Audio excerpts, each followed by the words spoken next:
Bismillahirrahmanirrahim. Assalamualaikum warahmatullahi wabarakatuh. Waalaikumsalam warahmatullahi wabarakatuh. Alhamdulillah, salatu wassalamu ala rasulillah, Nabi Mustafa Muhammad ibn Abdullah. Asyhadu an la ilaha illallah wa asyhadu anna Muhammadan abduhu wa rasuluhu. Allahumma salli ala sayyidina Muhammad wa ala ali sayyidina Muhammad. Allahumma la ilma lana illa ma 'allamtana innaka antal alimul hakim wa la fahma lana illa ma fahamtana innaka antal jawadul karim.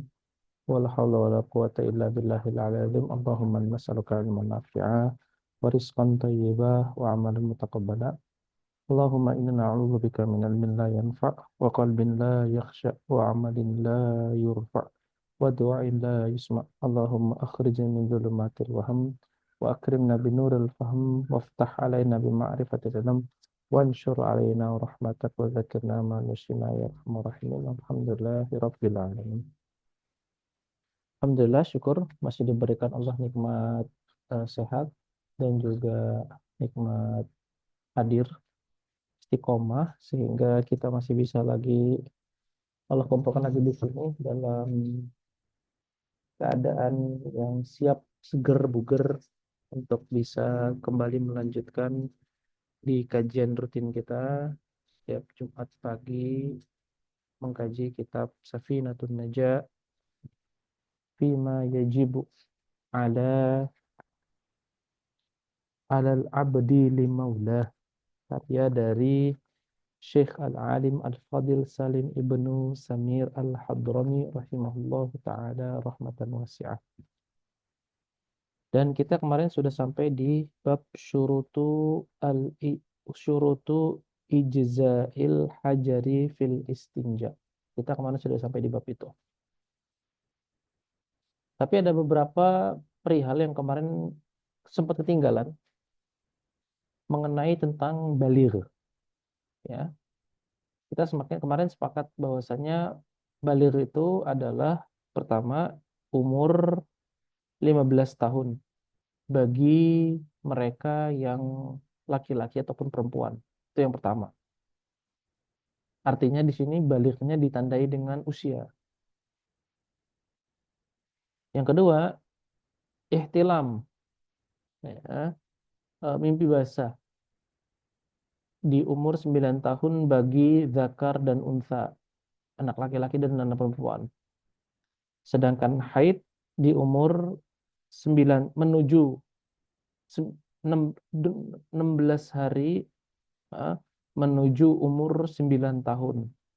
16 hari menuju umur 9 tahun. Berarti kalau misalkan wanita atau anak kecil tersebut berada di rentan waktu tersebut, memungkinkan dia untuk haid. Nah, itu merupakan alamatul bulugh. Dan di pertemuan yang lalu, kita juga sudah sampaikan bahwasannya sebelum di umur-umur baligh, orang tua itu wajib menyiapkan ilmu, bekal agama, baik berupa eh, pemahaman tentang sholat ataupun pemahaman tentang hal-hal yang berkaitan dengan ibadah lainnya. Nah, di sini diperhatikan dan ini patut menjadi titik penting kita bahwasannya pendidikan yang diberikan kepada anak di usia sebelum umur mereka baligh itu hukumnya fardu kifayah bagi seorang tua untuk memberikan pendidikan kepada mereka. Jadi hukumnya adalah fardu kifayah.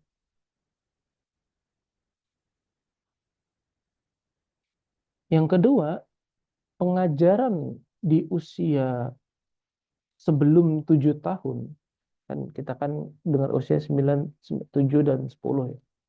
Orang tua juga itu berkewajiban untuk mengajarkan anaknya dan menyuruh mereka untuk melaksanakan itu semua. Jadi di usia 7 tahun itu orang tua sudah menyuruh. Itu wajib kifayah, fardu kifayah.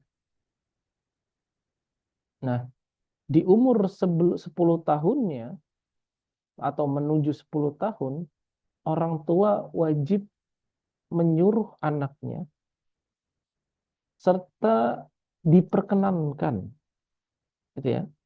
Selain tadi menyuruh mereka untuk apa? Untuk kewajiban untuk memberikan pendidikan, orang tua diperkenankan untuk memukul mereka dengan pukulan yang tidak sampai menyakitkan. Nah, mualim kita misalnya sebagai guru misalkan, ketika ingin menerapkan hal ini maka harus ada izin dari orang tuanya untuk memukulnya. Jadi di sini ada koordinasi antara orang tua sama guru untuk mendidik anak tersebut. Jadi dalam hal ini pemukulan itu boleh dilakukan dengan syarat satu sudah ada izin, yang kedua itu pukulannya tidak sampai kepada sesuatu yang menyakitkan. Maksudnya tidak sampai kepada daerah-daerah yang rawan dilihat orang gitu, wajah misalnya, ataupun badan yang kelihatan orang gitu. Nah, itu tidak diperkenankan seperti itu. Nah, terus misalnya begini,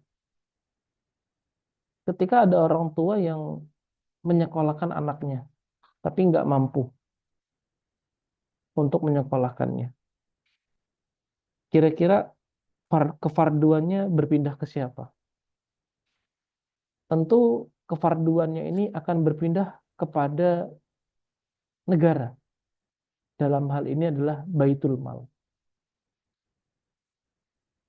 Ketika negara tidak mampu atau Baitul Mal dalam keadaan kosong, maka pendidikan diserahkan kepada agniyaun minal muslimin, orang-orang kaya dari kalangan kaum muslimin. Di sini menjadi titik penting bagi kita bahwasannya orang-orang kaya hari ini ya tersebab ketiadaan eh, kekhilafahan yang berujung kepada ketiadaan Baitul Mal, itu mereka masih punya kewajiban untuk mendidik anak-anak muslimin. Punya kewajiban untuk tersebut. Terlebih lagi mereka-mereka yang kekurangan uang untuk biaya pendidikan.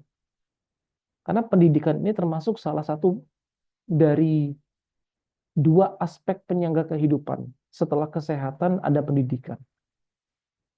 Nah, ini patut menjadi tanda tanda seru bagi kita bahwasannya orang-orang kaya sekiranya nanti kita dianugerahkan Allah kekayaan nanti, itu kita masih punya kewajiban untuk mendidik anak-anak muslimin.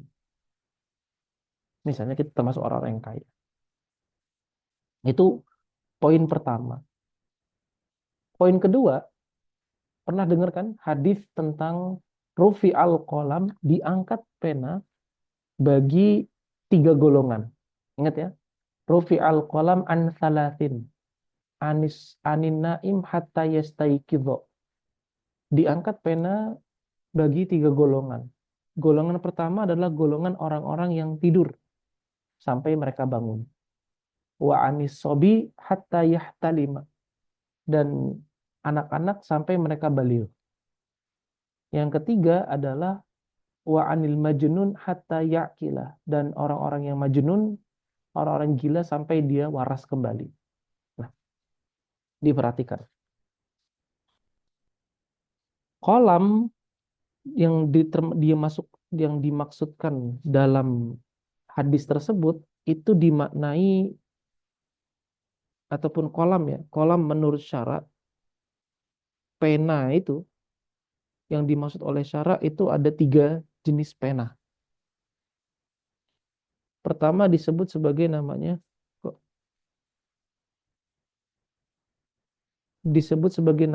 qalamu ats-tsawab, pena untuk mencatat amal-amal kebaikan. Yang kedua qalamul iqab, untuk mencatat amal-amal buruk lah, iqab. Yang ketiga adalah qalamul mutlafat,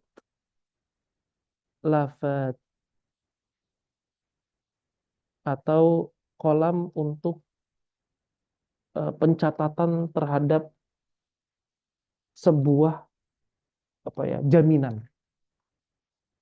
Mutlafat, mutlafat. Oke. Maknanya gimana, Ustadz? Maknanya gini. Perhatikan dulu 3 kolom ini ya. Ketika seorang anak kecil melakukan sebuah ibadah, anggaplah Mas Aldari, Mas Angga punya anak, diseru anaknya untuk sholat dan puasa misalnya. Nah, maka kebaikan atau ibadah yang dilakukannya itu akan ditulis. Ditulis berdasarkan amal yang dilakukannya. Artinya pahala diberikan untuk anak tersebut. Hanya saja ketika anaknya Mas Aldari dan anaknya Mas Angga itu tidak melaksanakan sholat dan puasa, maka tidak dicatat dalam amal kebaikannya, amal keburukannya. Jadi ikopnya nggak ada. Jadi kebaikan dicatat, tapi kemak, eh, kelalaiannya dalam melaksanakan perintah orang tua itu nggak dicatat. Misalnya lagi, ada seorang anak kecil katakanlah, dia tidak sengaja membunuh anak, ngelempar batu misalnya, tuh tang kena kepala. Terus dia itu nggak sengaja akhirnya menyebabkan seorang itu wafat. Nah, dalam keadaan seperti itu, anak kecil itu wajib bayar diat. Diat itu adalah kompensasi. Kalau bahasa kita, kompensasi yang diberikan kepada orang yang membunuh seseorang. Baik yang itu muta'amidan, baik yang membunuhnya secara sengaja ataupun tidak sengaja. Itu ada diatnya di situ. Nah, anak kecil yang membunuh itu tadi, dia wajib bayar diat. Tentu yang membayar adalah orang tuanya. Karena mungkin tidak mungkin dia membayar. Nah, ini artinya apa, Ustaz? Artinya ketika anak kecil melakukan sebuah kebaikan, dia akan ditulis. Ketika melakukan keburukan tidak ditulis. Tapi ketika melakukan tindak kriminalitas, perhatikan, tindak kriminalitas, dia akan ditulis. Dan dihitung sebagai diat. Begitupun juga orang-orang yang majnun sama orang-orang yang tidur misalnya. Katakanlah begitu. Orang lagi tidur, tiba-tiba nggak sengaja misalnya kalau yang tidur sambil jalan tuh namanya, ada ingat nggak namanya berapa? Tidur sambil jalan tuh sleep apnea Sleep atau paralysis. sleep paralysis atau sleep apnea ya, apa ya gitu ya.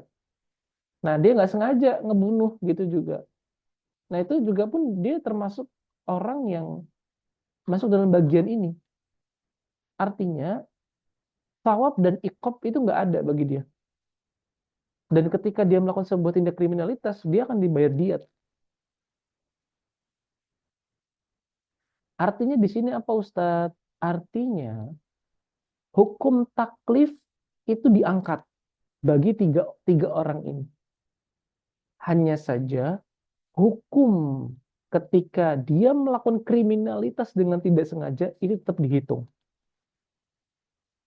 Nah, inilah yang dimaksud dengan kolam yang dalam arti dalam hadis Nabi Shallallahu Alaihi Wasallam. Oke, baik, sampai di sini. So, kalau diskusi.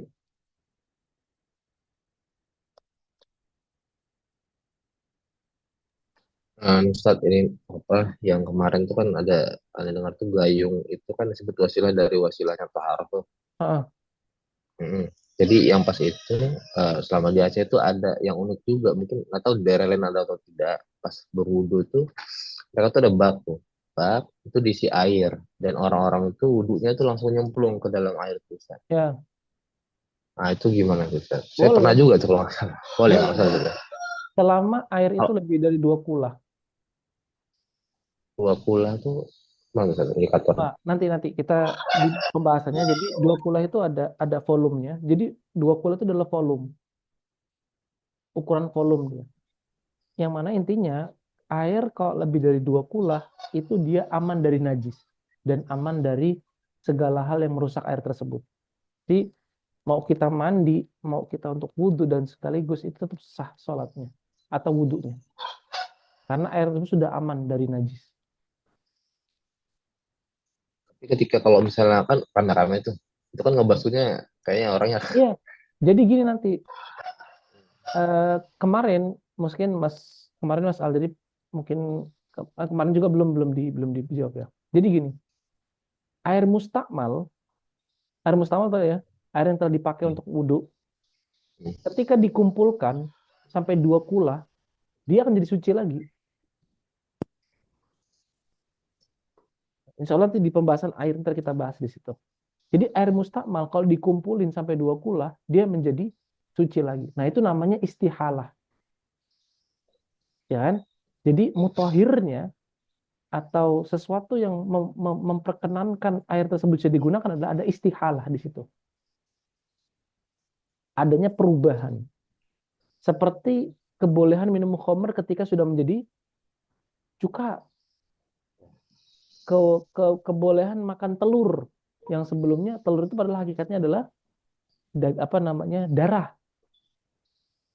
Terus apalagi kebolehan menggunakan darah dari rusa kalau sudah menjadi minyak wangi ila akhiri. Itu namanya istihalah atau inkilab. Nah, itu boleh seperti itu. Oke. Ada lagi yang lain.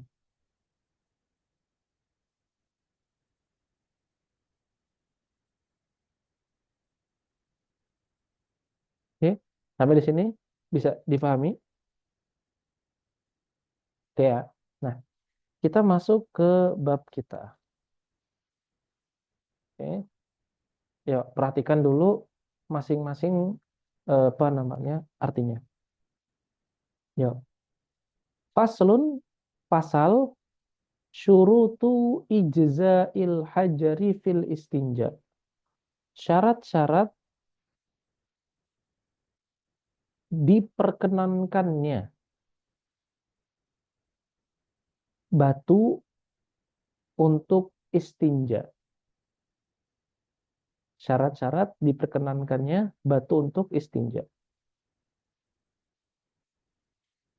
Syurutu ijza'il hajari niyatun. Syarat-syarat diperkenankannya batu istinja dipakai itu ada 8. Pertama, an yakuna bi thalathati ahjarin. Harus dengan 3 batu. Yang kedua, wa an yunkiyal mahal. Harus punya sifat membersihkan. Yang ketiga, wa alla yajifan najasu. Najisnya nggak boleh sampai mengering.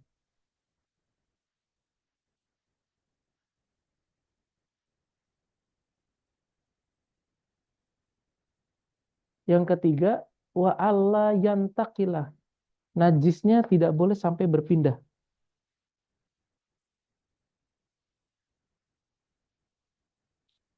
Yang keempat, wala yatra'a alaihi akharu. Batunya, batunya, ini ngomongin soal batunya, itu tidak boleh tercampur dengan sesuatu apapun. Batunya tidak boleh tercampur dengan sesuatu apapun. Ini yang keempat. Yang kelima, wa alla yujawiza safhatahu wa hasyafatahu. Najisnya tidak boleh melebihi sofhah. Sofhah ini adalah bagian dubur yang tertutup saat berdiri. Sofhah di sini maknanya adalah bagian dubur yang tertutup saat berdiri.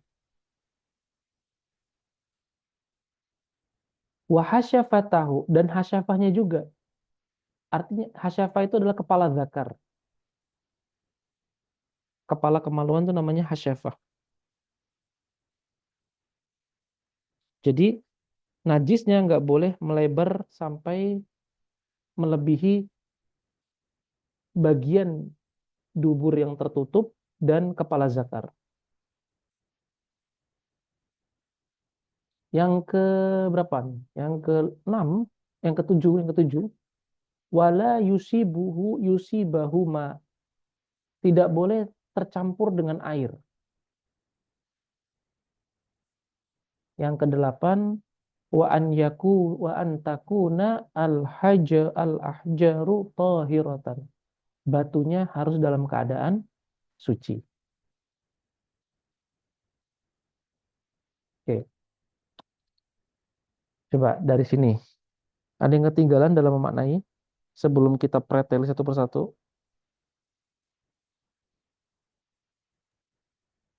Minta ulang sekali lagi kita. Pertama, syurut-syurut dalam apa tadi? Ijza itu eh, apa tadi kok saya lupa. Istinja dengan batu. Ya, istinja dengan batu.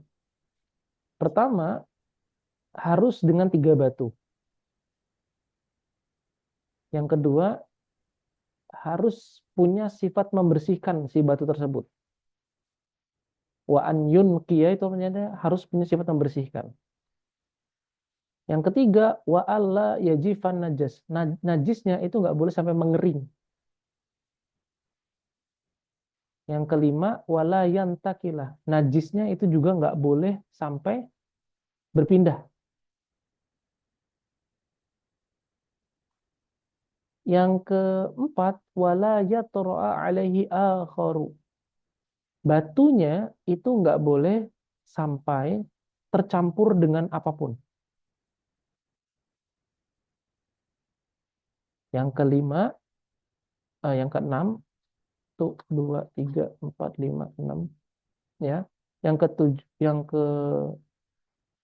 keenam, wala yujawizu sofhatahu hasyafatahu. Najisnya itu nggak boleh melebihi bagian dubur yang tertutup saat berdiri dan nggak boleh kalau bagian depan nggak boleh melebihi kepala zakar.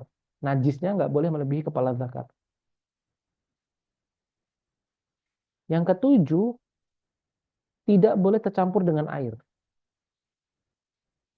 Yang kedelapan, batunya harus suci. Oke? Nah, sok kalau diskusi. Ada yang ketinggalan.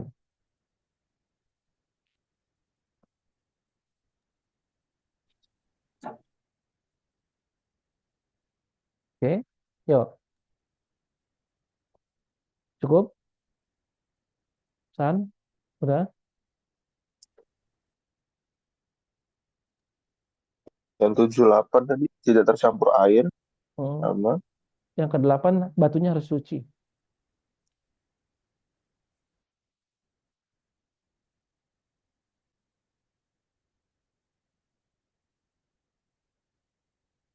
Oke?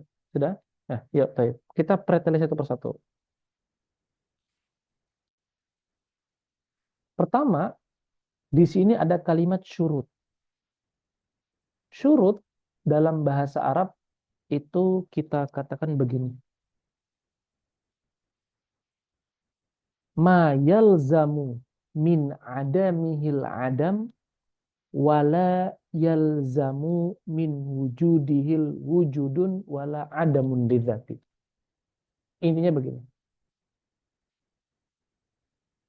Syarat adalah sesuatu yang kalau dia ada berkonsekuensi pada kalau dia tidak ada itu berkonsekuensi kepada hukum. Kalau tidak ada tidak berkonsekuensi pada hukum. Kalau tidak ada berkonsekuensi pada hukum, artinya dia meniadakan hukum. Kalau dia ada, maka tidak lantas berkonsekuensi pada hukum. Mirip-mirip kayak alamat kemarin. Ini kebalikannya dari alamat. Syarat adalah sesuatu yang jika tidak ada, maka tidak ada hukum. Jika ada, maka tidak lantas meniadakan atau tidak berkonsekuensi kepada hukum. Ini merupakan syarat. Oke. Tidak ada, maka tidak ada hukum. Kalau ada, tidak lantas berkonsekuensi kepada hukum. Coba, mafhum nggak ini sampai di sini pernyataan saya? Tidak. Sama. Nih ya, misal, ini ada A sama B. Oke. Kalau tidak ada A, maka B nggak ada. Misalnya ini nggak ada, A-nya tidak ada, maka B nggak ada. Kalau A ada, maka nggak lantas berkonsekuensi kepada keberadaan B.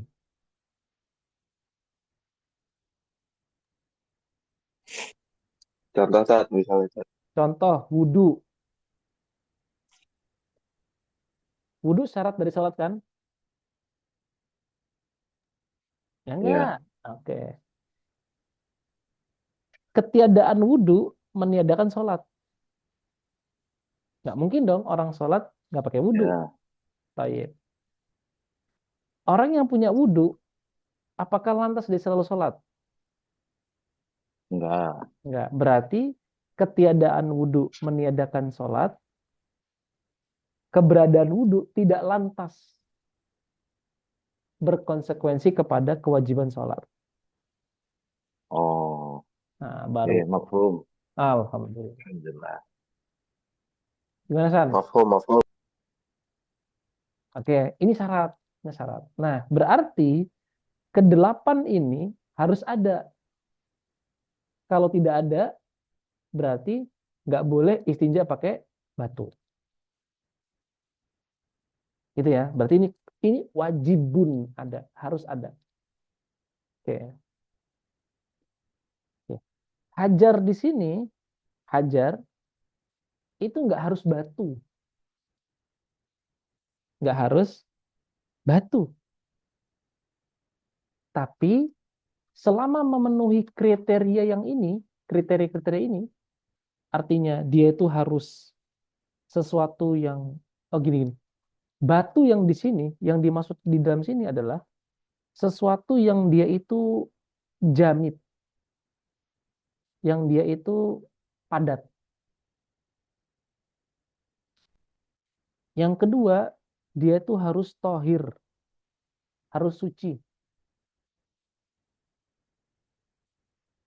Yang ketiga, harus punya sifat qoli, punya sifat mengangkat najis, atau punya kayak sikat lah gitu lah. Dia punya kemampuan untuk mengangkat noda.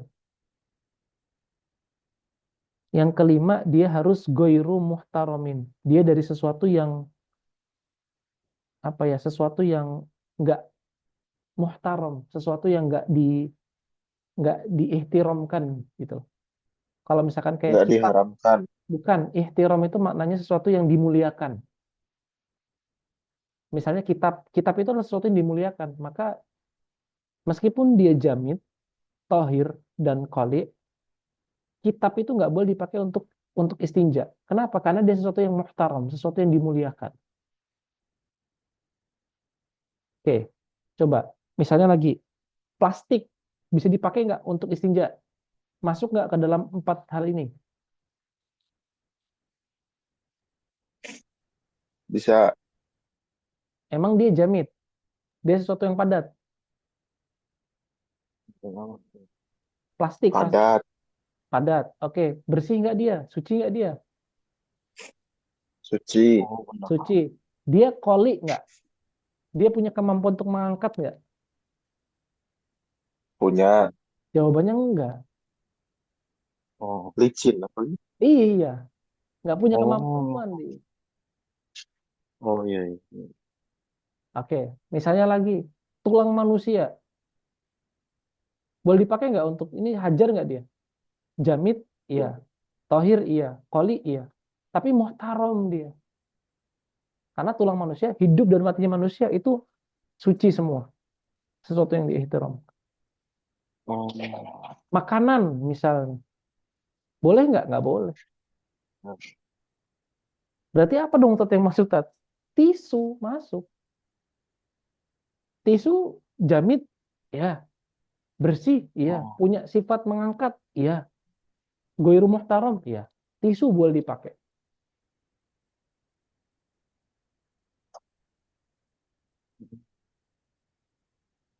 Apalagi misalnya. daun. Daun misalnya. Daun itu masuk muhtaram nggak ya? Seingat Anas sih enggak dia. Enggak masuk yang muhtaram dia. Daun juga bisa dipakai. Jamit, iya. Tohir, iya.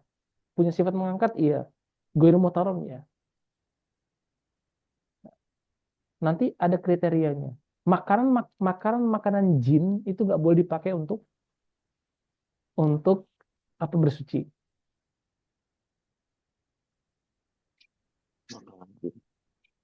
Makanan jin. Itu kalau bahasa para ulama seperti itu. Kita cari Ajar Ustaz ya. makanan jin. Nggak boleh dipakai tuh. Menyan. Tapi Namanya menyan, sajar. menyan di Mesir itu jadi jualan. Oh, apel Jadi jin. pukul. Jadi pukul itu. Ya intinya Kayaknya ada tuh. tisu aja dah intinya tisu aja gitu lah. Tisu udah paling mudah itu. Tisu udah paling mudah.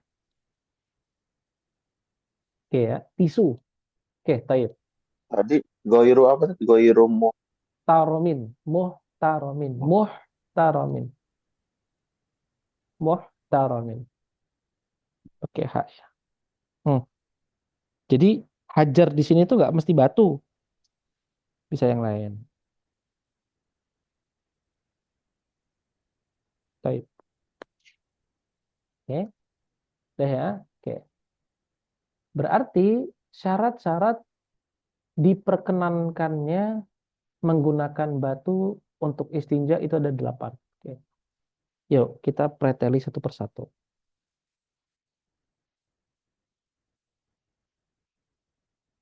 Pertama, an yakuna bisalasati ahjarin. Dia harus apa namanya menggunakan 3 batu. Bentar. Oke. Katakanlah ini ya. Ini, katakanlah ini tisu. Katakanlah tisu. Oke. Kita boleh menggunakan 3 tisu ataupun menggunakan 1 tisu. Oke. Katakanlah konteksnya di sini batu dulu. Nah, batu yang dipakai untuk istinja itu adalah ya batu. Anggaplah ini batu misalnya. Anggaplah ini batu ya. Anggap ini batu. Ini jeruk tapi ya. Ini jeruk. Tapi ini batu misalnya. Ini jeruk tapi ini batu. Oke. Kita menggunakan 3 batu atau menggunakan 1 batu itu boleh. 3 batu ya berarti kita 3 batu. 3 batu aja. Nah, ini 3 batu. Oh, Afan. Sebelum ke situ deh. Sebelum kita ke apa namanya ke 3 batu ini deh. Kita kenalan dulu sama istinja dulu deh. Salah. Sebelum kita sebelum kita sebelum kita lanjut ke syarat-syaratnya, kita kenal dulu apa itu istinja. Oke, kita sudah kenal dengan syarat dan kita kenal juga dengan hajar. Tapi coba kita kenalan dulu sama istinja. Istinja itu secara bahasa maknanya adalah al-qat'u. Istinja secara bahasa maknanya adalah al-qat'u, artinya memotong atau potongan.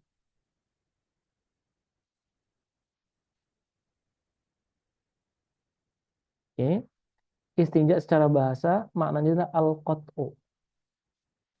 Sedangkan secara istilah dia adalah izalatun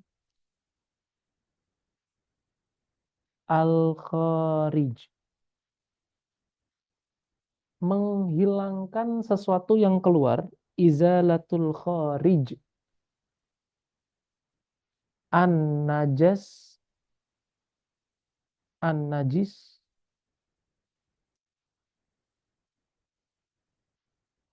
Al-mulawith. Sesuatu yang menjijikan. Mulawith. Izalatul kharij an-najasi al-mulawith minal farji. Dari kemaluan.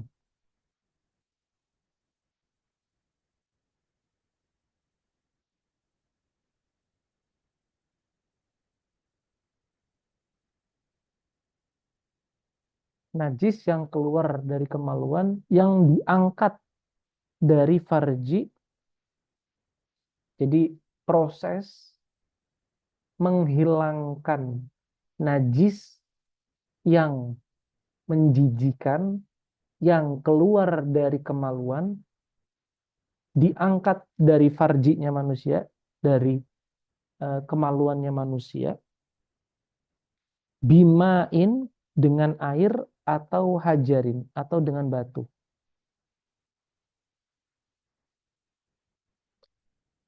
Oke. Izalatul kharij an-najis an-najasi, najas bukan najis ya, najasi, najis, al-mulawith yang menjijikan, yang najis tersebut itu keluar dari kemaluannya manusia, yang diangkat dari kemaluannya manusia dengan air ataupun dengan batu. Oke, sampai di sini coba ada masalah dalam takrif?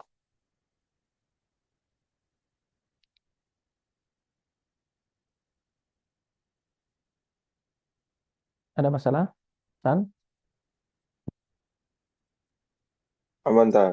Aman. Oke, baik. Berikutnya,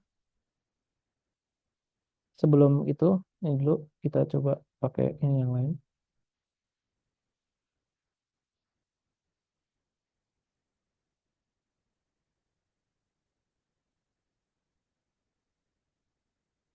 Oke lah, oke aja. Oke, coba tadi ulang lagi San, definisinya San. Bahasa Indonesia itu ya. Ya, Secara istilah, istinja bermakna menghilangkan sesuatu najis atau sesuatu yang menjijikkan yang keluar dari kemaluan manusia dengan perantara air atau batu. baik. Di sini kita punya dua perihal. Oke. Sesuatu yang keluar dari manusia itu ada dari mana aja? Dari depan sama dari belakang, betul? Oke. Betul. Kalau dari belakang atau dubur, ini sudah semuanya adalah najis. Oke. Kalau dari kubul ya, bukan kobul ya, kubul. Bedanya antara kubul sama kobul. Kubul. Oke. Ini ada yang najis, najasatun, ada yang tohir.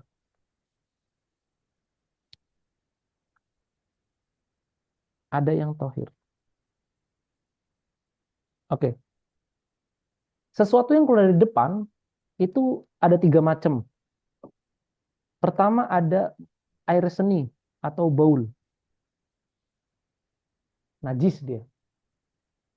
Kedua ada madhi. Najis. Yang ketiga ada wadi. Najis juga. Oke. Air kencing, air seni sudah ma'ruf, sudah kita ketahui. Oke. Madhi adalah cairan yang keluar akibat syahwat. Oke. cairan yang keluar akibat syahwat. Wadi adalah cairan yang keluar setelah seseorang buang air kecil.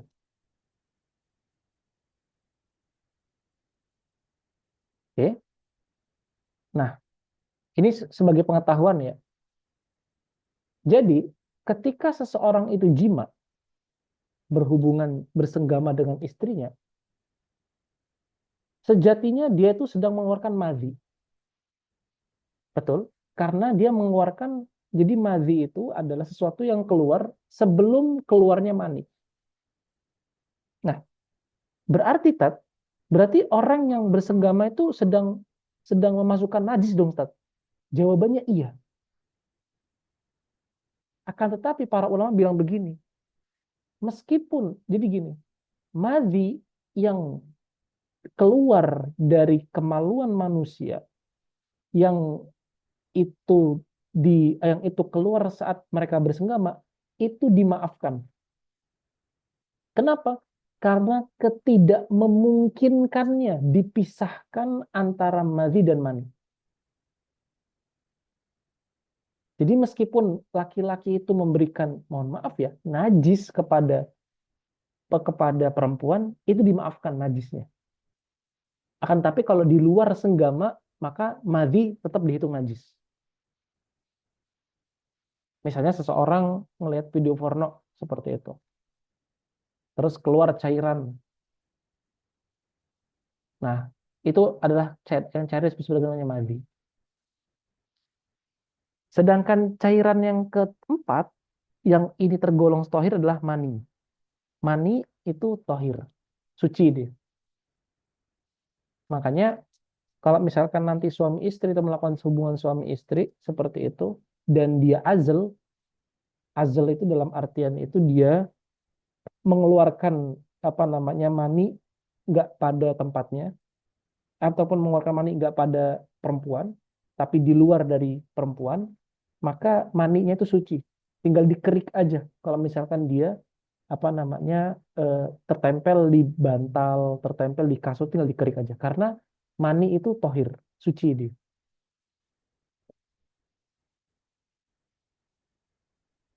Oke. Ini adalah sesuatu yang keluar dari manusia. Semua, kalau di dubur semuanya najis. Tapi kalau di kubul ada dua. Ada yang najis sama yang tidak najis. Oke. Sampai di sini. Kalau ada diskusi, silakan.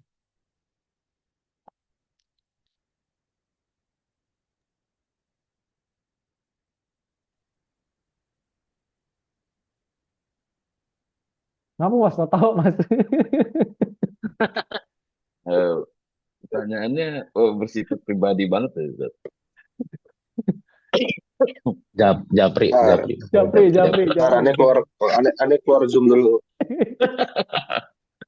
Enggak.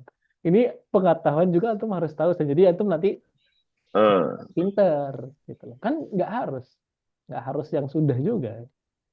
Ya. ya Pak. Oke. Ya, oke lah ya buat maklumat, buat pengetahuan.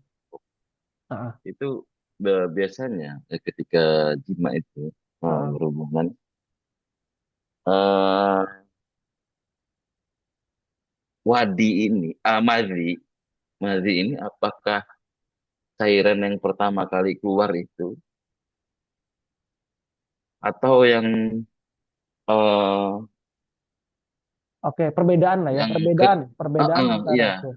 Jadi gini, bedanya madhi sama mani adalah kalau mani itu muncrat, tapi kalau madhi enggak, muncrat dia. Hmm. Ya. Yang kedua, bedanya adalah kalau madhi itu kalau keluar dia nggak memberikan efek lemes kepada laki-laki. Tapi kalau mani keluar memberikan Hmm. efek lemes. Hmm. Itu perbedaan antara madhi dan mani. Ada dua itu. Pertama dari segi keluarnya dia itu ya muncrat. Yang kedua dari Hmm. segi efek yang ditimbulkan dari keluar keduanya itu yang madhi tidak menimbulkan efek lemah, sedangkan mani menimbulkan efek lemah. Mm. Nah, itu perbedaannya, Mas. Hmm. Oke, Oke, oke. baik ya. Oke. Wadi, kalau wadi tadi, Sesuatu yang keluar setelah buang air kecil. oh, Biasanya nggak kelihatan sih, nggak kelihatan karena dia bercampur dengan air seni. enggak, ada satu itu memang aneh pernah juga, eh karena udah lama semingguan mungkin nggak berhubungan, lagi halangan juga si istri kan. Terus eh ketika anak kencing, terakhir kencing itu ada sesuatu yang mau keluar gitu. Apakah itu disebut wadi juga? Iya, sama. Tapi habis dia selesai kencing dia. Iya, iya, Dia memang itulah. kayak, Ah, ya seperti itu. Wadi itu oh karakteristiknya seperti itu. ya, setelah kencing dia keluar gitu, Ah, kayak kalau ngeliat bekas itu kan, aduh kok kayak gini ya, aduh. iya, Tadinya Anda ngeri, belum tahu soalnya. Itu Anda khawatirnya itu apa sih namanya penyakit ginjal itu, apa kencing batu apa ini iya itu. itu. Nah, tuh khawatirnya itu tadi kan. Iya. Soalnya keluarnya itu, hmm, kayak mesti ditekan gitu. Tapi ya Hmm. Kalau untuk itu untuk berarti, mulu. ah, kalau itu berarti gini, Mas, apa namanya? Itu nanti diperiksain kalau misalkan itu. Tapi yang pasti ini manusia normal tuh kayak dia nggak kerasa gitu, Mas. Oh, Normalnya orang nggak kerasa dia. Kalau orang tapi normal memang nggak kerasa. tapi memang waktu itu, eh kalau ngelihatnya sih agak kayak minyak gitu tadi. Ah, oke, oke, oke, oke. Mm-mm. Oke, baik, baik. Jadi karakteristik keduanya ini, kedua Mazi dan Wadi ini mirip dia. Dia agak lengket dan juga Oh, memang karakteristiknya sama. oh, Oke ya. Nah, oke. baik ya. Nah, laki-laki perempuan sama. Laki-laki perempuan sama punya Hmm, punya punya ke semua ini juga, gitu ya. hmm, Jadi nanti kalau misalkan ya punya anak ataupun apa ya jangan inilah jangan langsung terburu-buru menghukumi gitu. hmm, hmm. Itu ya. Baik. Oh, dalam hal biologi, apakah disebut cairan semen itu ya? Mungkin, mungkin Mas. Mungkin. Hmm, Karena memang dia ada berbentuk yang, seperti itu. cairan semen itu, Ya. kalau dalam hal, eh apa lain sih, dalam hal umumnya itu cairan semen itu fungsinya untuk, eh biar kalau berhubungan itu nggak seret aja gitu. Mm-mm. Betul, betul, betul, Mas. Oh, Betul. Nah, itu ya. oke. Nah, ini dua hal. Oke. Berikutnya, ada lagi pertanyaan yang lain, San, masalah tadi, sebelum kita lanjut? Ya, Ustaz, untuk apa di mazhab yang lain juga sama seperti ini atau memang kalau saya lihat mazhab Syafi'i mungkin agak lebih strict di bagian taharah, Ustaz. Oh, kalau itu saya belum tahu. Belum belum Karena belum pernah mendetilkan Nana. ya saya pernah dengar kajian itu kalau misalnya mazi itu apakah kita harus bersuci atau tidak itu ada yang bilang nggak apa-apa kalau misalnya mazi tapi kalau udah mani gitu. Oh, maksudnya gini kali, bersuci itu dalam Hmm. artian mandi basah mungkin. Mandi basahnya tidak. Iya, tapi ini dihitung tetap seperti najis dia. Betul. Ya. Oke. Nah, yuk, San, ada diskusi San? Nggak ada ya? Oke, yang Nggak ada. lanjut ya. Nah, yang berikutnya adalah, ini kita tohir udah nggak masuk ya? Oke. Yang berikutnya, najis itu dibagi menjadi dua. Najis itu sendiri dibagi menjadi dua. Pertama ada namanya ainun najis. Ya, itu najisnya. Jadi air kencing, madhi, wadi ini najisnya sendiri. Nah, ini disebut sebagai namanya ainun najis. Jadi emang ini najisnya gitu loh. Yang kedua adalah ketika ada sesuatu yang najis. Nah, najis itu masih dalam keadaan rutubah, dalam keadaan lembab, tertempel dengan sesuatu yang lain. Nah, sesuatu yang tertempel dengan yang lain ini, akibat kelembapan ini juga najis juga. Jadi, misal, katakanlah ini najis, misalnya, penghapus ini najis, misalkan. Nah, HP HP saya ini tertempel oleh najis. Ini si najis ini masih dalam keadaan lembab. Maka HP saya ini terhitung najis. Intinya adalah najis selama dia belum mengering, maka dia punya kemampuan untuk menular. Tapi kalau sudah mengering, dia tidak punya kemampuan untuk menular. Misalnya lagi, Mas, ini juga yang bapak-bapak mungkin. Anak yang ngompol, air air seni najis kan? Tadi kan kita bilang kan? Iya, najis. Oh iya. Berikutnya keluar tuh sor gitu aja ke apa namanya ke kasur. Kasur. Kira-kira kasurnya dicuci atau enggak? Nggak mungkin kan kita cuci kasur kan? Jemur. Nah, dijemur. Oke. Dalam proses menjemur tersebut, sejatinya kita tidak sedang membersihkan najis, tapi kita sedang mengeringkan najis. Oke. Ketika najis itu kering dan kita pakai pakaian yang basah, misalnya anak tersebut tadi pakai pakaian yang basah misalnya, katakanlah begitu, maka nanti pakaiannya pun ikut najis juga. Karena tadi ada rutubah, ada kelembaban, baik dari yang suci ataupun yang najisnya. Intinya adalah nggak boleh kita itu bercandaan dengan najis ketika dalam keadaan lembab. Oke, baik. Solusinya gimana, Tat? Solusinya begini. Ketika ada kasur yang diompolin, katakanlah ompol, pol gitu.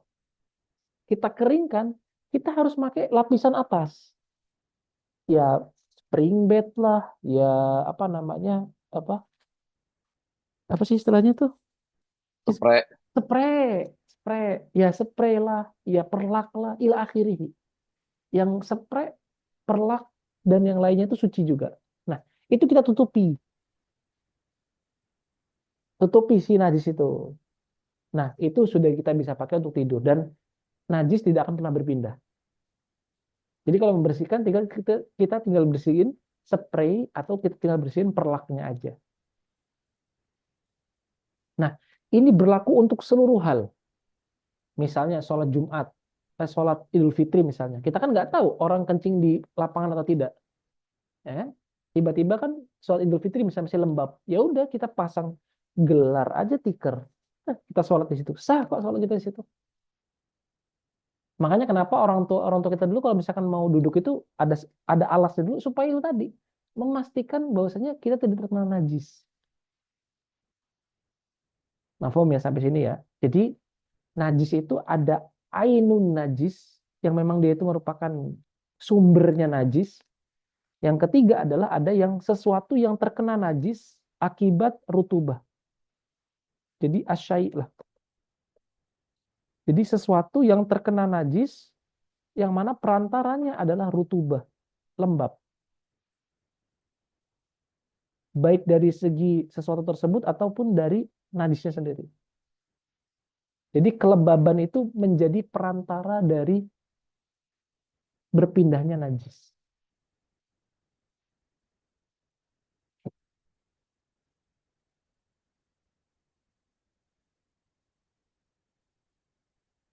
Oke, yuk sampai di sini. Kebayang ya?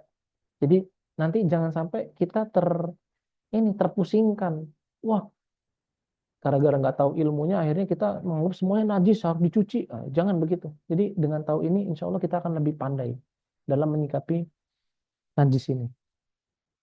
Terutama ya najis-najis yang lain lah. Mukhalazo, mukhofafah, najis tralala juga ya. Bila akhirnya lah semua najis-najis yang itu najis. Ya, sampai di sini. Kalau ada diskusi silakan sebelum kita lanjut.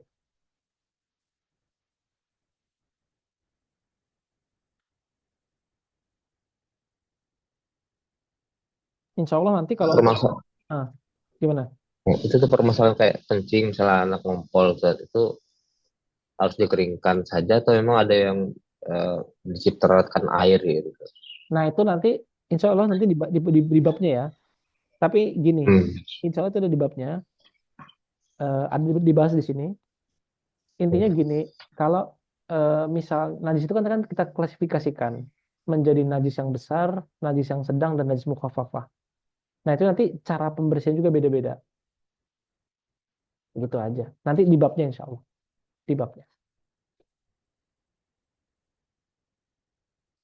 Seluruh makhluk di bumi ini, ya, yang bernafas, hewan, termasuk manusia, itu semuanya najis. Kecuali satu, manusia. Manusia itu hidup dan matinya suci terus.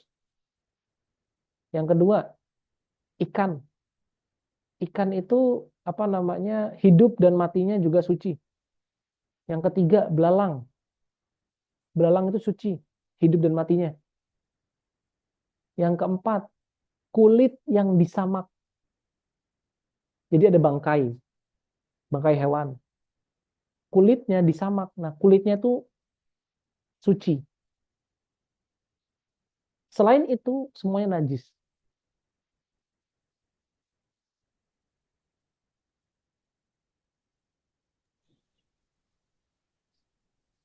Belalang kenapa suci, Ustaz? Hah? Belalang. Belalang Belalang kenapa suci, karena belalang? ada hadis Nabi yang mengatakan bahwasanya ikan dan belalang itu hidup dan matinya suci. Bangkainya juga suci dia. Ada hadis Nabi yang mengatakan seperti itu.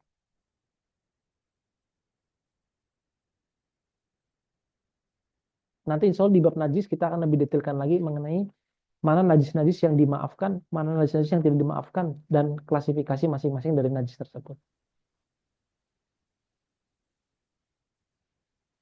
Oke. Kalau tadi ikan dan belalang bukan termasuk najis ya. Iya, bukan. Wah, berarti secara nggak langsung bangkai ikan dan bangkai belalang itu bisa tersentuh langsung sama kita, gitu. Ya, Boleh kita ambil, boleh, boleh kita buang langsung gitu. boleh.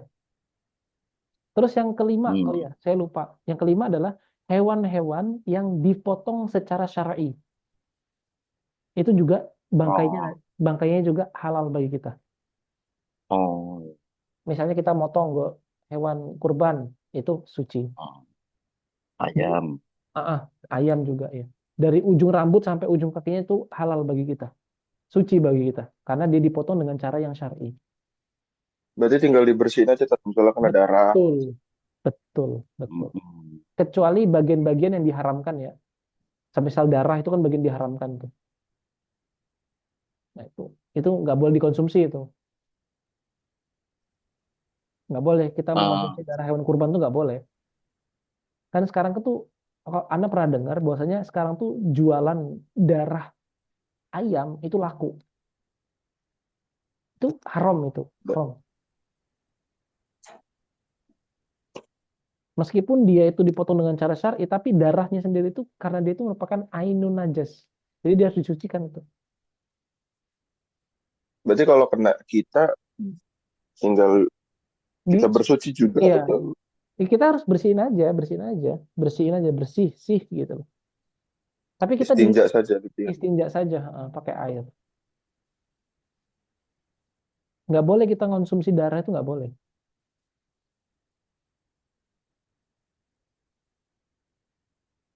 Ya. Nah makanya ketika kita beli ayam, motong ayam misalnya, pastiin betul tuh udah kita bersihin tuh. Atas sekalipun kita beli telur, telur kan masih ada, mohon maaf ya, ada kotoran ayamnya kan. Itu harus kita cuci dulu. Jadi jangan langsung Iya. kita nyeplok ayam tok dis gitu. Jangan. Siapa tahu tuh masih nempel najisnya. Jadi kita cuci dulu gitu. Itu pendapat pertama. Pendapat kedua bahwasanya ya udah nggak apa-apa gitu loh. Dan ini menurut Ana agak kurang sepakat sih sama pendapat ini. Satu memperbolehkan bahwasanya ketika ketika telur itu masih ada kotorannya ya udah nggak apa-apa kan sama-sama ini, sama-sama kering. Kalau misalkan tangan kita kering dan ayam yang terlumuri oleh kotoran itu juga kering, ya udah nggak apa-apa kita pakai gitu loh. Karena itu sama-sama kering. Tapi permasalahannya adalah siapa yang bisa ngejamin ketika kita nyeplok tok itu nggak ada yang nempel. Makanya kalau beli telur usahakan dicuci dulu sebelum dimasak. Sebelum dimasak banget ya. Karena ada yang mengatakan bahwasanya nggak boleh nyuci telur, ya nggak boleh nyuci telur. Karena nanti akan ada pori-pori yang terbuka dan itu akan memasuk bakteri-bakteri buruk yang bakal merusak si telur. Jadi usahain sebelum banget mau mengonsumsi telur, usahakan dicuci dulu. Mm-mm. Ya paham ya. Nah, sok kalau ada lagi diskusi.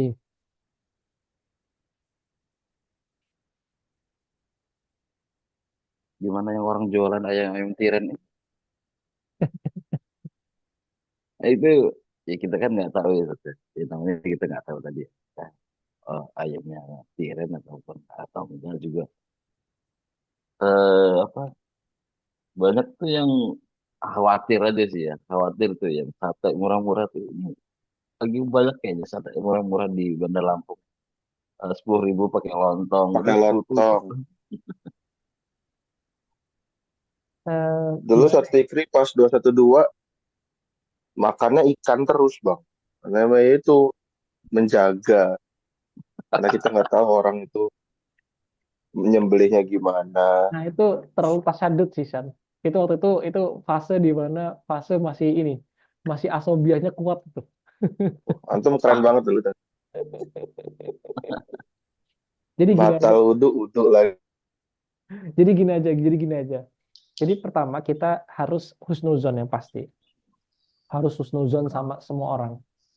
Apalagi kita mayoritasnya muslim. Mudah husnuzon aja. Jadi gini, konsepnya gini. Konsepnya begini. Ketika kita nggak melihat itu sebagai najis, maka kita harus nuzon bahwasanya itu bersih. Udah nggak perlu Oh, pikir-pikiran lain lagi. oke, Udah oke. nuzonnya gitu aja. Misalnya lagi nih misalnya, ketika kita masuk ke rumah orang misalnya, rumah orang Cina misalnya, yang di situ ada anjingnya misalnya, ada anjingnya. Hmm, Kita kan wah kita nggak boleh duduk dong. Kita nggak khawatir ada najis kan. Nah, selama hmm. kita nggak pernah melihat ada anjing yang duduk kencing di situ, jadi kita udah husnuzon aja, nggak usah khawatir, nggak usah sampai kayak apa ya, Nggak mau overthinking. main, nggak mau main lagi tempat Ya, ini gitu, tetangga. jangan begitu. Udah, pokoknya hukumi apa yang kita lihat. Jangan Hmm, menghukumi apa yang nggak kita lihat. iya. Apalagi Termasuk yang kita aromai gitu nggak sih Tat? Kayak kita cium, kok pesing ya gitu. nah itu berarti kita menghukumi. Nah itu nanti najis kan ada dua, ada tiga klasifikasi. Bisa dengan warnanya, bisa dengan aromanya, bisa dengan bentukannya. Untuk, Nah itu nanti ada insya Allah di babnya. Tapi yang mana kasih tahu di sini adalah jangan pernah menghukumi sesuatu yang nggak kita lihat. Jadi oke. hukumilah sesuatu yang kita lihat.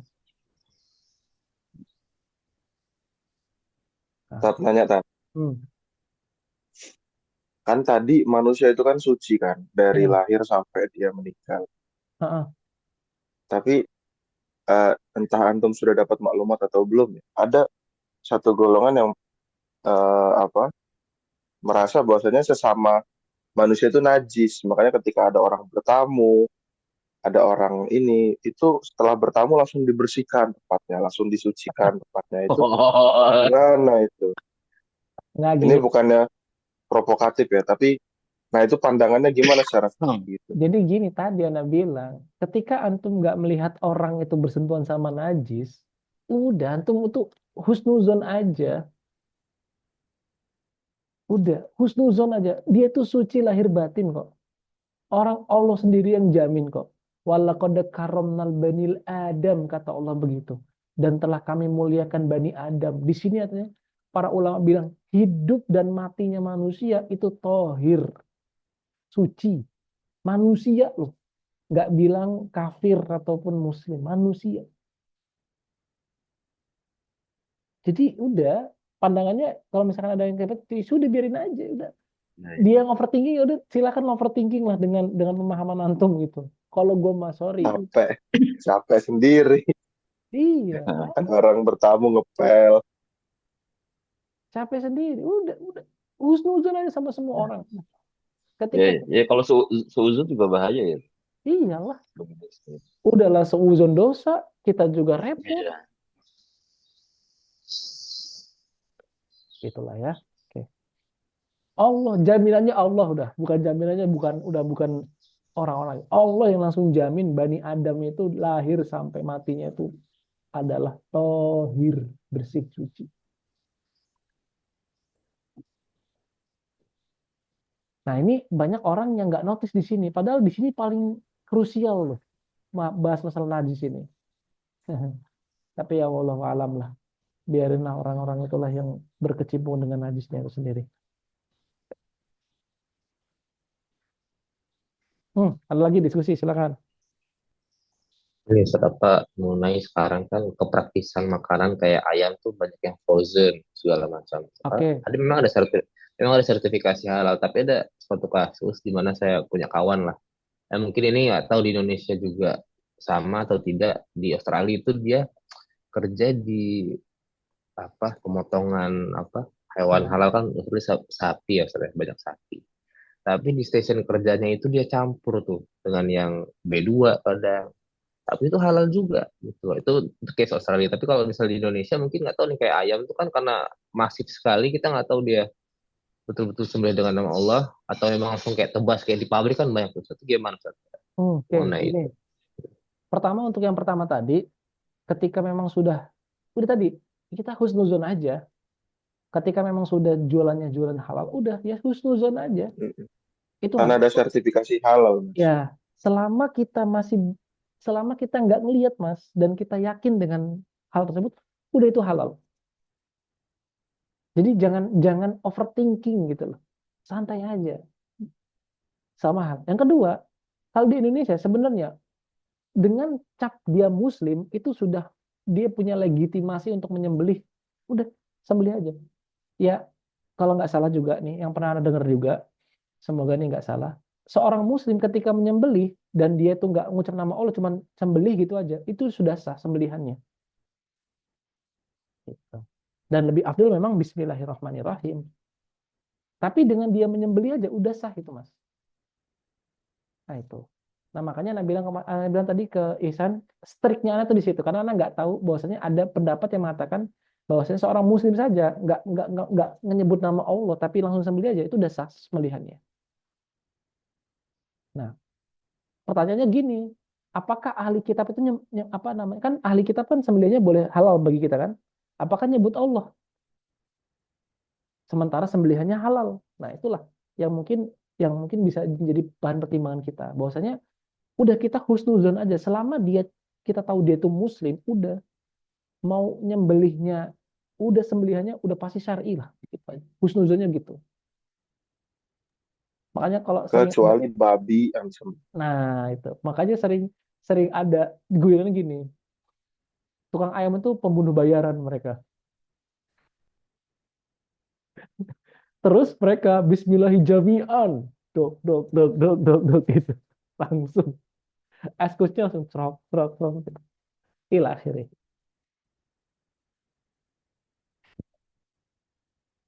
Oke, baik. Ada lagi diskusi yang lain. Jadi husnuzon aja, husnuzon. Nah, ya. Jadi selama kita nggak melihat pakai mata kepala kita sendiri, pasang ke pasang pedal husnuzon. Husnuzon, ya, saudara sendiri. Ada lagi diskusi? Nggak ada ya? Oke, yang berikutnya. Ini yang hapus. Oke.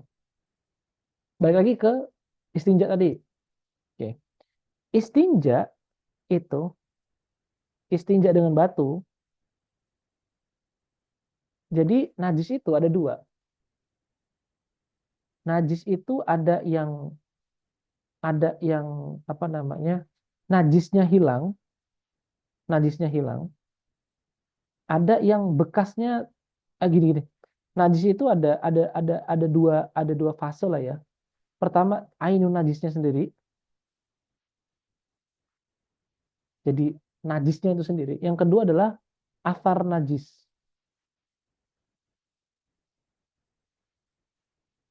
Asar najis, bekas najis.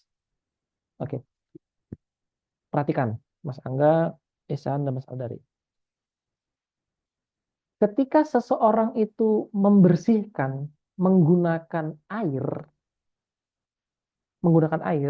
dia itu menghilangkan ainun najis dan menghilangkan athar najis ketika menggunakan air. Tapi kalau menggunakan batu, dia hanya menghilangkan ainun najis saja. Atharnya tetap ada.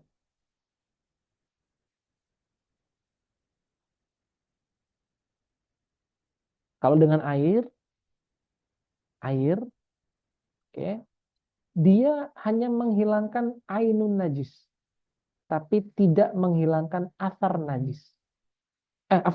Menghilangkan ainun najis dan menghilangkan atharnya juga. Tapi kalau istinja dengan batu, dia hanya menghilangkan ainun najis, tapi tidak menghilangkan atharnya. Bekas, asar itu bekas. Oke. Tat, berarti orang yang istinja dengan batu nggak sah dong sholatnya, Tat? Nggak, tetap sah.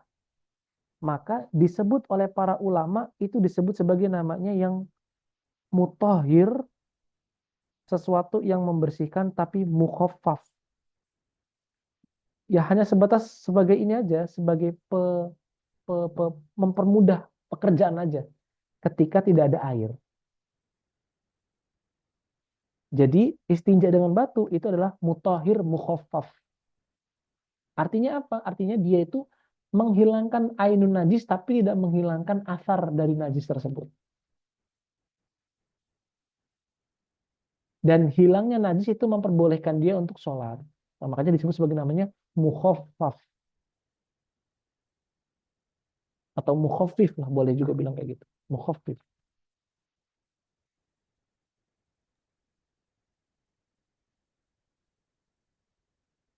Berlaku buat tisu juga itu. Berlaku buat tisu juga.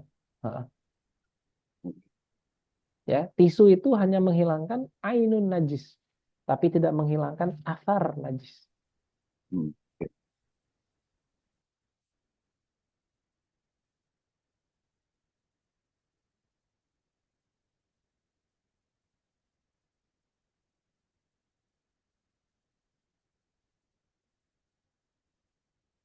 Hmm, baik. Sudah sampai di sini?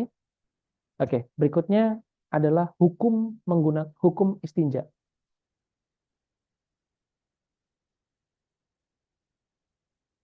Hukum istinja.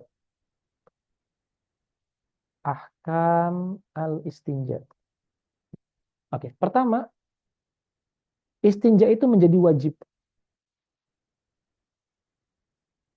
Kapan? Ketika hendak sholat. Tat, berarti boleh boleh nyantai dong, Tat. Kalau misalkan nggak sholat. Iya, boleh nyantai. Boleh nyantai. Yang kedua, ketika khawatir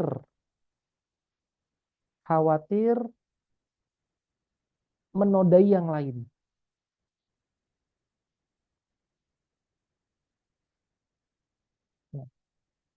Ketika khawatir menodai yang lain dan ketika hendak sholat, maka hukum istinjanya adalah wajib.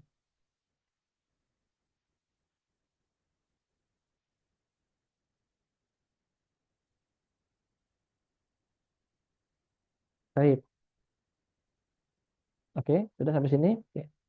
Yang kedua, itu adalah nadeb, artinya sunnah, mandub, nadebu, mandub, sunnah. Kapan dia menjadi sunnah? Ketika dia membersihkan najis-najis yang tidak menodai, yang tidak sampai menodai yang lain.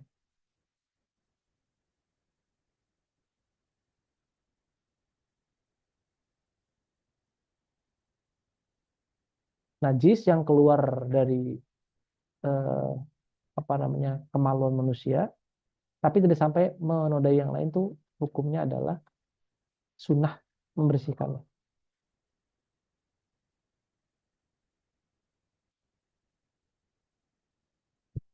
Yang keempat, yang ketiga adalah makruh, karohah, makruh. Kapan? Ketika yang keluar adalah angin. Kalau angin yang keluar, buang angin, itu makruh kita istinja. Tapi kalau angin bersama dengan yang lainnya, harus dibersihkan.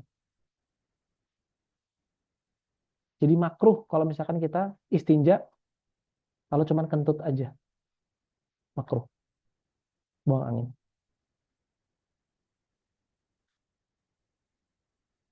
Yang keempat, hukumnya ibahah, artinya mubah. Kapan? Ketika kita membersihkan al-irq, membersihkan keringat.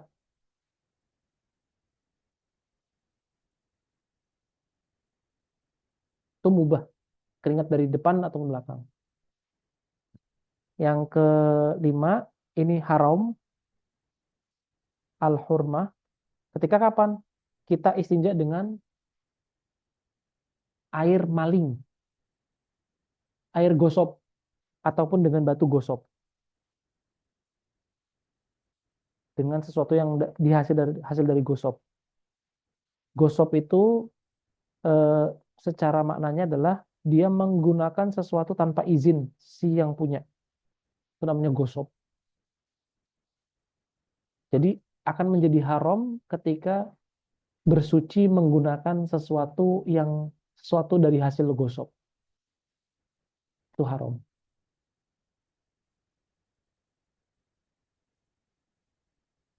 Jadi istinja ada 5 hukumnya. Oke. Nanti tinggal diterapkan tuh. Ketika ketika kita nggak pengen sholat, ya sudah, berarti hukum istinja kita berarti menjadi nadeb, menjadi sunnah. Ketika kita ingin sholat, itu menjadi wajib. Yang kedua, ketika khawatir menodai yang lain atau bleber kemana-mana misalnya, itu wajib kita harus bersihkan. Tapi ketika tidak menodai, tidak tidak melebar ke yang lain, maka kita tidak punya kewajiban untuk langsung membersihkan. Tapi sunnah saja. Hmm. Sampai di sini. Tafadhol kalau ada diskusi.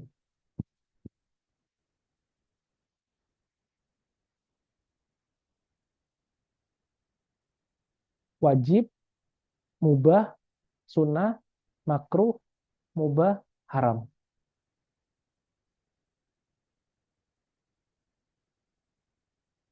Oke, nah, silakan.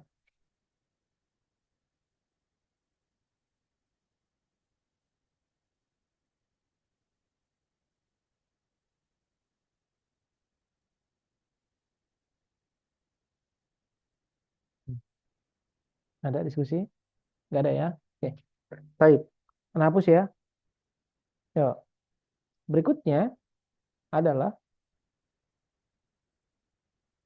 mengenai tentang urutan istinja. Marotibul istinja. Urutan istinja.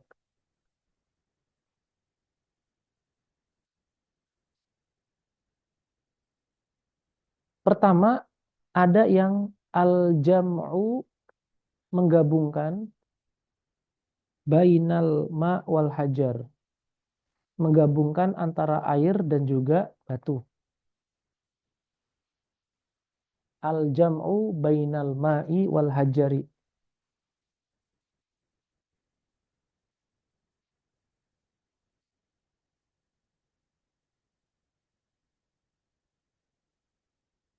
Yang kedua adalah cukup dengan batu saja. Al-afan, dengan air saja. Iktisor alal ma. Hanya mencukupkan dengan air. Ini urutan kedua. Istinja kedua adalah mencukupkan dengan air. Yang ketiga urutannya adalah mencukupkan dengan batu. Iktisor alal hajar. Hanya mencukupkan dengan batu saja.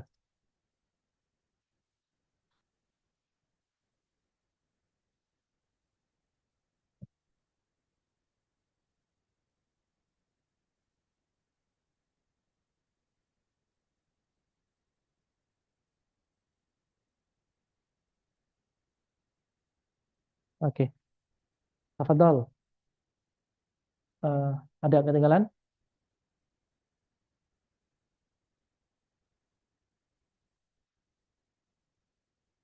Tidak ada? Oke, baik. Nah, yang menjadi pembahasan kita sebenarnya bukan yang jadi pembahasan kita itu bukan di sini. Tapi pembahasan kita adalah di antara ini dan ini. Yang menggabungkan antara air dan hajar dan menggabungkan antara itisar dengan hajar. Atau apa? Yang hanya mencukupkan pada hajar saja, pada batu istinja saja. Ini yang menjadi pembahasan kita. Kalau dengan air gampang, air tinggal diguyur aja. Tapi itu nggak menjadi pembahasan kita. Karena air cukup diguyur aja. Tuh. Nanti hukum air ada tersendiri. Tapi di sini fokus kita adalah hukum ke batunya aja.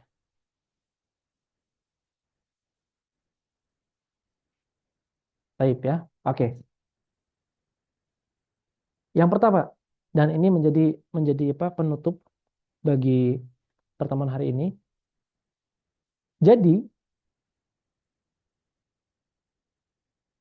untuk yang pertama, yaitu ketika seseorang itu menggabungkan antara hajar dan batu, itu ada tiga keadaan.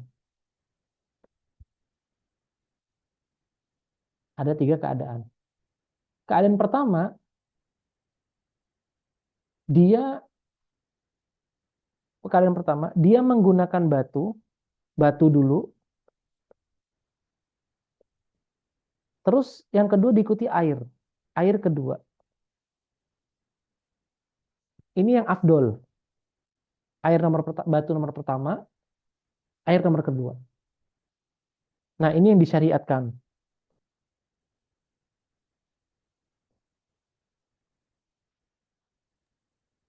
Batu dulu baru air. Ya, batu dulu baru air. Ini yang disyariatkan. Yang kedua, misalnya, dia menggunakan batu, maafan, dia menggunakan batu saat menggunakan air. Jadi barengan gitu loh. Air batu, air batu. Nah, ini nggak disyariatkan dia. Batu dan air bersamaan. Nah, ini nggak disyariatkan. Batu dan air. Nah, ini nggak disyariatkan.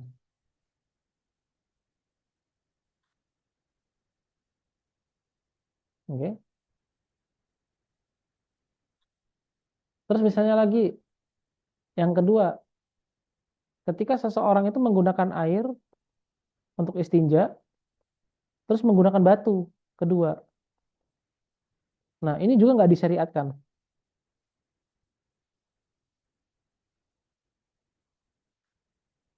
Jadi nggak ada syariatnya. Jadi hanya satu saja yang ada syariatnya, yaitu apa? Batu satu, air yang kedua.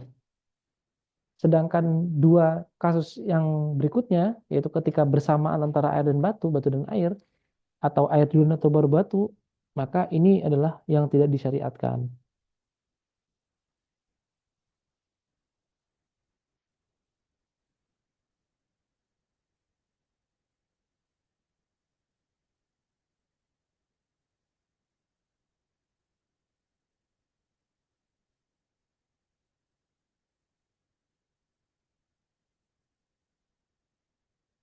Mm-mm. Dah, ini dulu aja hari ini. Karena nanti ini kaitannya dengan ini nanti hal yang pertama ini dibagi menjadi dua. Dan itu menjadi pembahasan kita di bab ini. Bab tentang syarat-syarat dari istinja itu nanti ada di pembahasan ini.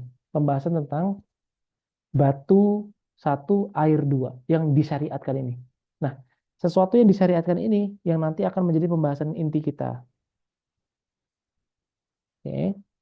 Sesuatu yang disyariatkan ini akan menjadi pembahasan kita. Ini nanti akan menjadi pembahasan kita nih. Dan ini nanti yang akan ada syarat-syarat dan ketentuan yang berlaku. Dan ini termasuk nanti syarat-syarat tentang istinja. Oke. Sebelum ditutup, tafadhol kalau ada diskusi lagi.